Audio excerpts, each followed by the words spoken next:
नमस्कार, मैं रवि आसलीवाल। देश की तमाम खबरों में आपका स्वागत है। आप न्यूज़ के चैनल इसलिए देखते हैं ताकि आपको सूचना मिल सके, और अगर आप सूचना प्राप्त करना चाहते हैं तो आप हमारे चैनल को सब्सक्राइब कर सकते हैं। लेकिन यदि आपको ऐसे चैनल देखने हैं जिसमें सिर्फ किसी का अपमान होता हो, आपके मन में किसी के प्रति गंदगी भरने का काम होता हो, और हाँ, बच्चों की फीस से टीका किस प्रकार लगाया जाएगा उनसे, या और भी ऐसी कई देश की समस्याएं हैं जिनसे आपको तकलीफ नहीं हो, तो आप किसी भी मीडिया चैनल पर जाकर लड़ाई झगड़े की बहस देख सकते हो। लेकिन लड़ाई झगड़े की बहस देखने से पहले एक बार थोड़े ठंडे मन से ये विचार करें कि इससे आपको, आपके बच्चों का, देश का भविष्य सुधर सकता है। तो आप बेझिझक होकर उन लड़ाई झगड़ों की बहस को देखें।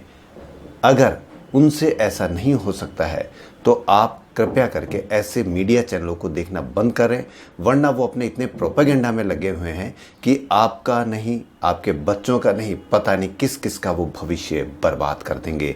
यह आज नहीं कल आपको पता लगेगा कि हमारे बच्चों का, हमारे देश का किस तरह से इन मीडिया चैनलों ने बेड़ा गर्क कर दिया। तो इसलिए या तो आप ऐसे समाचारों को देखना शुरू करें, प्रारंभ करें, ताकि हम विकास कर सके, हमारा देश विकास कर सके, हमारे आने वाले बच्चों का भविष्य सुधर सके। तो इसलिए बढ़ते हैं खबरों की ओर, और सिर्फ खबरें दिखाने वाले चैनलों को ही सब्सक्राइब करें, वरना खामियाजा हमको भुगतना ही है। पूरे उत्तर भारत में मौसम का मिजाज बेहद बिगड़ा हुआ है। जम्मू कश्मीर में बर्फबारी से हालात गंभीर हैं, वहीं इसका असर दिल्ली तक देखा जा रहा है। जम्मू कश्मीर में बर्फबारी के बाद जबरदस्त शीतलहर चल रही है। उसका असर पहाड़ी राज्य हिमाचल प्रदेश और उत्तराखंड के साथ ही मैदानी राज्य पंजाब, राजस्थान, हरियाणा, दिल्ली और पश्चिमी उत्तर प्रदेश में देखा जा सकता है। वहीं ब्रिटेन के प्रधानमंत्री बोरिस जॉनसन ने कोरोना संक्रमण के नए स्ट्रेन के बढ़ते संकट के बीच फिर से देश में लॉकडाउन का ऐलान किया है। बोरिस जॉनसन ने कहा कि कोरोना से निपटने के लिए कम से कम फरवरी के मध्य तक नया नेशनल लॉकडाउन लगाया है, ताकि नए स्ट्रेन को रोका जा सके। एक तरफ ब्रिटेन में कोरोना की वैक्सीन लगाने का काम शुरू किया गया है, तो दूसरी तरफ लॉकडाउन का ऐलान किया गया है।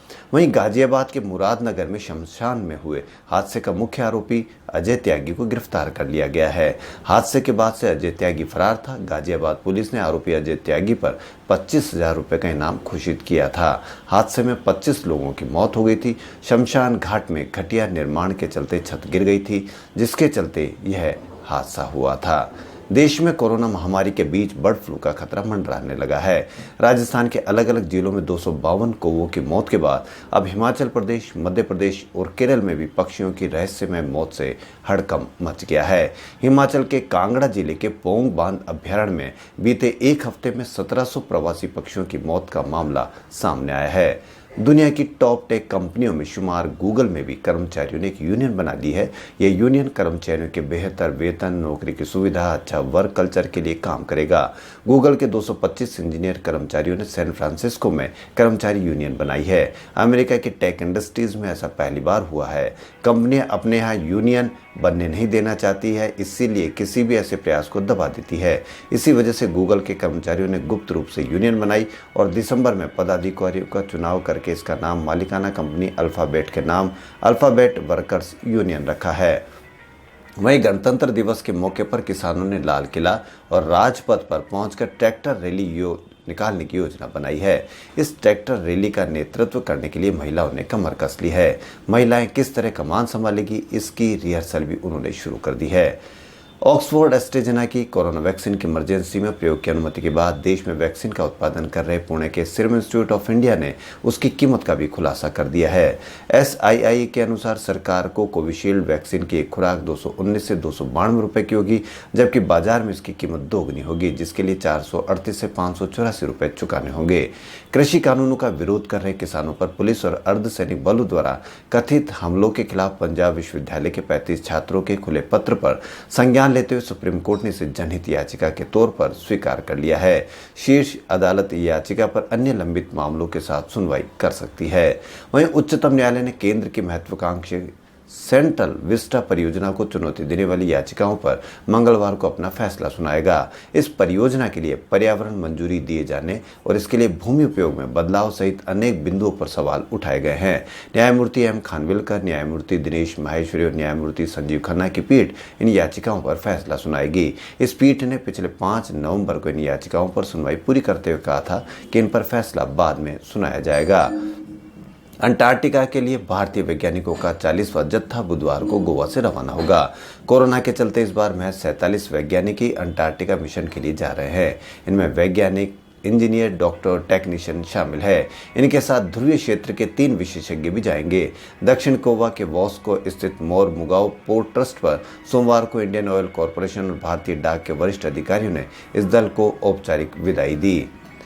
वहीं जवाहरलाल नेहरू विश्वविद्यालय के पूर्व छात्र नेता उमर खालिद ने दिल्ली की एक अदालत के समक्ष सोमवार को आरोप लगाया कि उसके खिलाफ मीडिया ट्रायल चलाया जा रहा है और इससे उत्तर पूर्वी दिल्ली दंगों से संबंधित मामलों में स्वतंत्र और निष्पक्ष सुनवाई का उसका अधिकार प्रभावित हो रहा है।